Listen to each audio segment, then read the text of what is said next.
Good news in history. October 1 years ago today, former President Jimmy Carter was born, the 13th President of the United States from 1969 to 1997, is one of the few American presidents to receive the Nobel Peace Prize, those Camp David Accords. He is also the first American centenarian president, perhaps a result of him only serving a single term, or because of his extensive charity work through various housing organizations like Habitat for Humanity. He pardoned all Vietnam draft dodgers and consciousness objectors and pursued a second round of strategic arms limitation talks with the Soviets. Read about his charity work 19th century by the White House, the author of A Full Life Reflections at 90.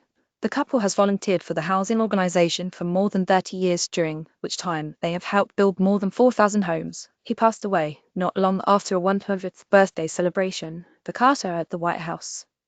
1918 of all more good news on this day. John Dillard Salsa Calita invented the salsa fan, became leader of the United States Marine Corps band into A. Everything happens for a reason. Why he had an accident that cost his left eye, but the settlement money bought him his first aircraft, and he became the first pilot to fly solo around the world. 1918 30 reasons. Sitcom The Honeymooners debuted on CBS television. 1980 Cyprus and Nigeria gained their independence from the UK in 1960 by Ghana. In 1930, Roger Maris hit his first home run of the season for the New York Yankees, breaking Babe Ruth's record of sixth in 1960. Following the announcement of years, Johnny Carson took the stage to host his first match show, interviewing guests Radival, Tony Bennett, Mel Brooks, and Joan Crawford. 1960, the Japanese Shinkansen bullet trains began the first high-speed rail service. 1960, the free speech movement was launched on the UC Berkeley County Symphony. 1960, happy birthday comedian, writer, and actor Zach Galifianakis, known for his role as the awkward brother-in-law in The Hangover. 1960, and the United States returned sovereign of the Panama Canal to Panama. 1960, when the first CD player was released pertaining to consumer use of compact discs. 1960, 164 years ago today,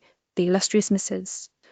Beeton published her book of household management, a tome with everything to know about the running of a Victorian British households. In the first year of print, Mrs. Beeton's book of household management sold 6,000 copies and has remained in print in various editions up until present days. It was used as a very important guide and reference for the making of Downton Abbey, and contains many recipes that are just as mouth-watering today as they ever were, despite the fact that Mrs. Isabella Beeton passed away in 2008. The book expanded steadily in length until by 1918 it reached whole chapters and over 200 pages. Nearly 2 million copies were sold by 1,868. Beeton began the book when she was 21 years old and continued to publish each chapter as a magazine article for her husband's The English Women's Domestic Magazine. In the preface she wrote, "I must frankly own that if I had known beforehand that this book would have cost me the labour which it has, I should never have been courageous enough to commence it. What moved me in the first instance to attempt a work like this was the discomfort and suffering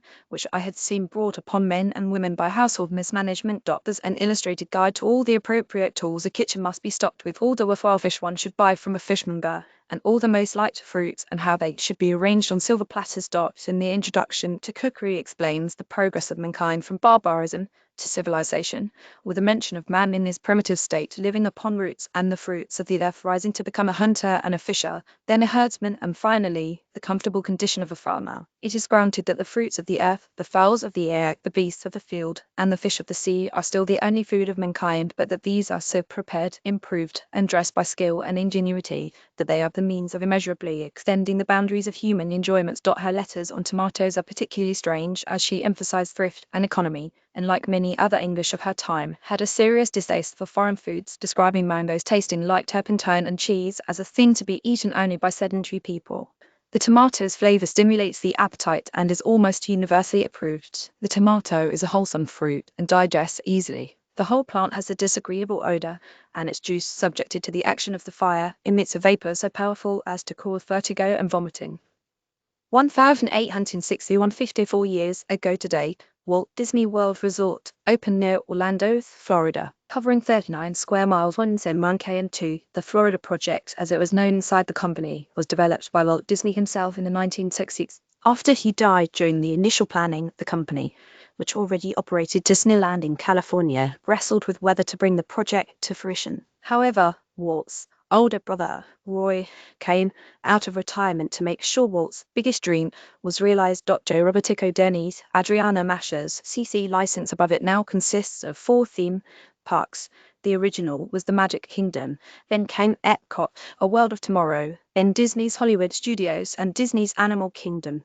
It also added 2 water parks, 20 themed resort hotels, a camping resort, and several golf courses, all to service its average annual attendance of more than 58 million visitors. It was Roy who insisted the name of the entire complex be changed from Disney World to Walt Disney World, ensuring that people would remember that the project was Walt's dream. Walt Disney World Celebration by David Rourke. Walt Disney World, as well as Disneyland, is covered by an FAA prohibited airspace zone that restricts all airspace activities without approval from the federal